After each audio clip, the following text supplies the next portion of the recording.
Hi there, this is Ranjit from tech2bars.com, and in this video we're going to do the full review for the Sony Xperia ZR Android phone. And I've already done the unboxing and some other various videos like the gaming review, benchmarks, etc. And you can check out those videos. The links will be in the show notes because I just want to keep this video short, otherwise it would have exceeded 20 minutes. And before proceeding with the review, I want to thank Ghz Communications for providing this unit for the review. And before we go ahead, let me show you the pricing info. As you can see, the pricing info over here in India, it's quoted as 30,990, but Ghz Communications quoted me a street price of just around 27,500 for this phone. And this phone has some very impressive specs. It sports a 1.5 GHz quad core processor based on the Qualcomm Cryo architecture. That means it's a very powerful processor. And the GPU on this is an Adreno 320 GPU, and it comes with 2 gigs of RAM. Coming to the internal storage, it has 8 gigs of storage, and also it has a provision of micro SD card, so you can expand the same. And a little con that I have with this phone is that the internal storage, though it's just 8 GB, out of that you just get around 4.3 or 4.4 GB, and as you can see, after installing just a couple of games and apps, that can be a limited factor. And as with all the modern Android phones coming with Jelly Bean, you cannot move the apps to the SD card. So if you are a person who likes to install a lot of apps and games, the internal storage can be a limiting factor. The good thing is that it comes out of the box with Android version 4.1.2, that's Jelly Bean. And as you can see that. Also coming to the screen quality is a 720p HD screen, and the screen quality is very good. It's very sharp, I would say. The thing is that the viewing angles, as with most of the Sony Xperia phones like the Z and the ZL, are not very good. If you tilt it too much, it fades in. And as we are seeing with most of the new Android phones by Sony, the navigation buttons are part of the display, the back, home, and this is the multitasking tray. And we do get this mini apps like this, and they can be run over an existing app. So it's kind of multitasking. And before I proceed, let me give you a quick physical overview. On the top, you'll notice this is the headphone jack. Again, you notice this flap. The reason for that is, as I said, this phone is a waterproof phone. So all the flaps are covered. And if you move down, we have this new iconic power on off button. We have the volume rocker over here, and we also have a dedicated button for the camera.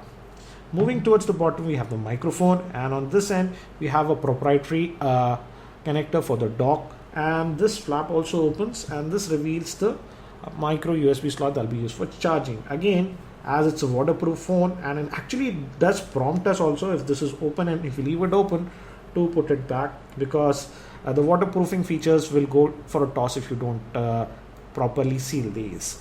Moving towards the back, it has a 13 megapixel rear facing camera, LED flash. It is also NFC capable, and we just have the Xperia logo over there, and at the bottom we have the opening for the speakerphone.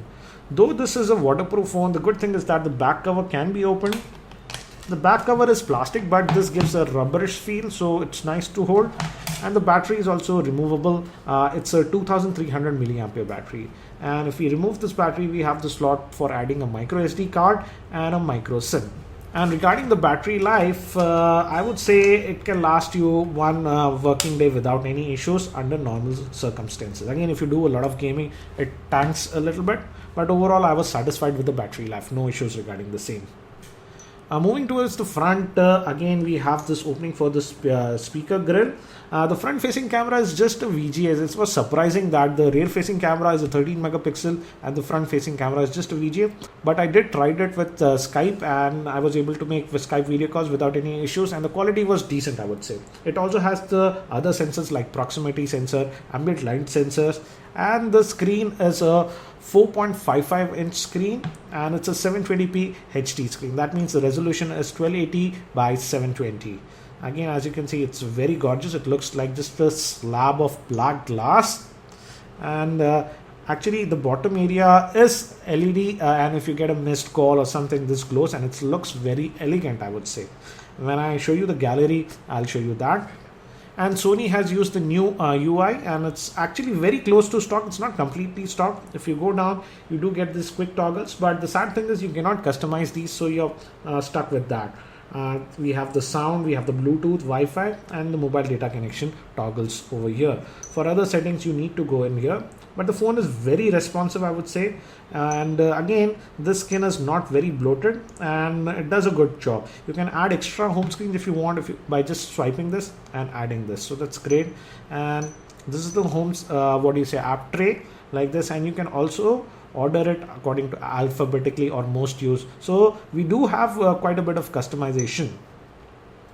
In terms of preloaded apps, Sony did install quite a few apps. For example, Adobe Reader, Evernote, WhatsApp, File Commander, Sony Live, McAfee, Office Suite, LinkedIn, and all these apps were pre-installed.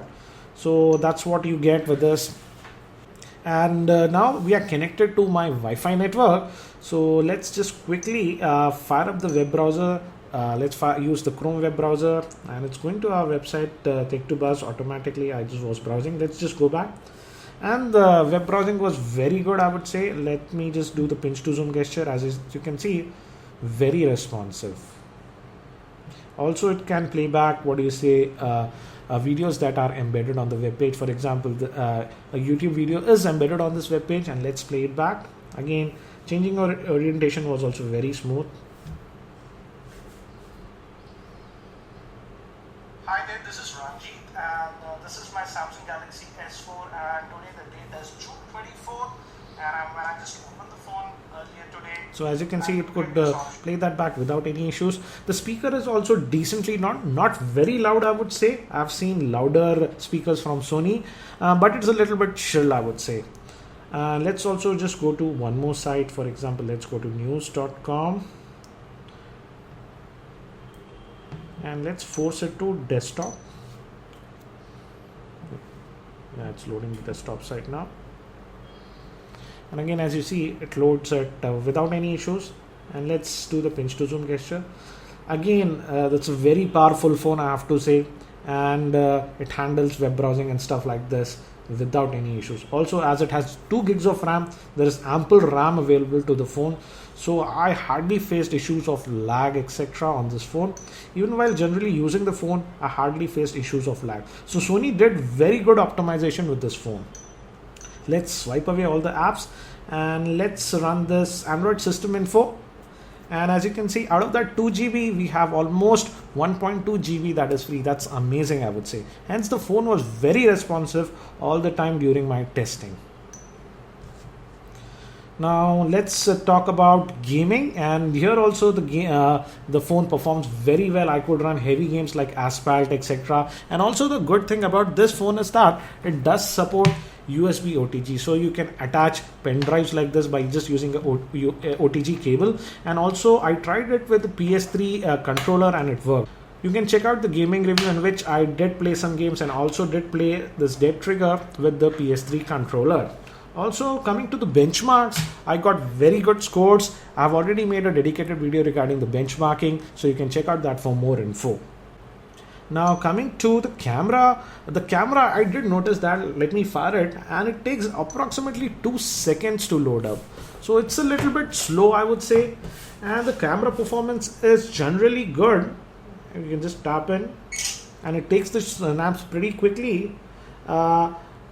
In natural lighting, it does take the snaps a lot better, I would say, than indoors. Indoors, there is sometimes a little bit of noise that creeps in, and this phone has a tendency to not fire the flash. Actually, I made a separate video regarding the camera performance in which I showed you a lot of sample shots that I took with this phone and videos with that. So if you're interested in that, you can check out that. One thing I have to say is that as this phone has the Bravia 2 engine, the photos or whatever that you take on the phone are actually a lot better than they really are. And as you can see, this is the LED notification light that I was talking about. So yes, the photos might look very vibrant on the phone, but when you put it on the PC, they might not look that vibrant. So you need to be a little bit careful. Now let's talk about media playback, and here also this phone excelled, I would say. Let's start with some YouTube videos, and we're going to watch my channel's videos, and we're going to watch my channel videos. That's Geekyranjit. And let's look at this Sony Handycam unboxing video. I'm actually shooting this video with this new handycam, so do let me know how's the video quality. And again, as you can see, it does play it back in HD quality without any issues. So in terms of video, I had no issues with this phone. It was very clear. Let me get out of this one now. And I also tested it with some standalone video. For example, I did download this MX video player, and I could play back 720p videos and even 1080p videos without any issues. And let me show you the same. This is a sample 720p video, and as you can see, it plays it back without any issues. Also, the Bravia engine does kick in when you play back videos, so videos actually look very good, as you can see, without any issues, and the black levels and the reproduction is very good. So in terms of video playback, you shouldn't have any problems with this phone. Another good thing is that Sony did not skimp on sensors, so most of the sensors work. And also I tested it with this Compass app, and as you can see, the Compass app works perfectly fine with this phone. Let's also check the multi-touch points, and actually you get full 10 multi-touch points with this phone, so that's also excellent. Also in terms of gaming, I didn't have any issues, and the touch sensitivity is very good. As you can see, the phone is very fluid to use. Let me also show you the dialer. This is the standard dialer that we get. Let me dial this number, and I'll put it on the speakerphone so that you can get an idea about the speaker performance.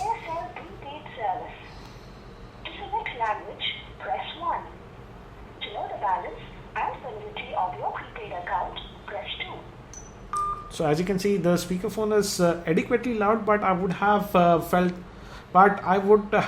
preferred to be it a little bit louder than this.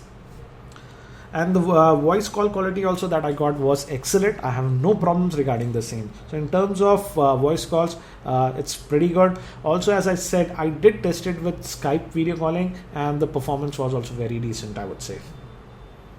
And let me now show you the SMS app. This is the SMS app, and let me show you the keyboard. And as you can see, this is the keyboard. We do get the predictive text. For example, this is a test, and I found the keyboard to be very comfortable to type, and you shouldn't have any problems typing on the keyboard. Also, the keyboard does change to this orientation if you move it, but I did all my testing with the portrait mode, and it was pretty comfortable. So what do I feel about the Sony Xperia ZR? Again, it's a unique phone by Sony. It has some very powerful specs. One thing I did notice is that as this phone uses the Qualcomm S4 Pro processor, that's the Crad processor, while taking a lot of videos and playing some heavy games, this area does get a little bit warm. It's not hot, so it's not like some other phones. For example, the Xperia Z became very hot and comfortable. It's not that bad, but it does tend to become a little bit warm. But I would say nothing to worry regarding that on this Xperia ZR. So what do I feel about this phone? This is a very unique phone by Sony. The pricing is also very good. Actually, as I said, the processor and the GPU on this is very good. And the added bonus is that it is a waterproof phone. So again, if you're looking for a pretty powerful phone and you don't want to go over the budget, I would say this is an excellent phone. The performance is very good. The only cons that I have with the phone is the limited internal storage that Sony has provided. That can be a limiting factor. And also the screen quality, though it's very good, the viewing angles are simply not that great. And coming to the camera performance also, though it's a 13 megapixel camera, I would say the performance is just above average, not the best. Apart from that, I have no complaints regarding this phone. It's a very good phone, and as I said, the pricing, at least as of now in India, is very good. Again, this phone does get a big thumbs up from me. Also, I just want to remind you that I have also posted some other videos regarding the Xperia ZR, like gaming benchmark and the camera reviews. All the links to these videos will be in the show notes below. So if you're planning to buy this phone, also check out those videos. As I said, this phone gets a big thumbs up from me. Again, if you found this video helpful, I'll appreciate if you can click the like button and also share this video with your friends. That's it for now. This is Ranjit, and I hope to see you in my next video.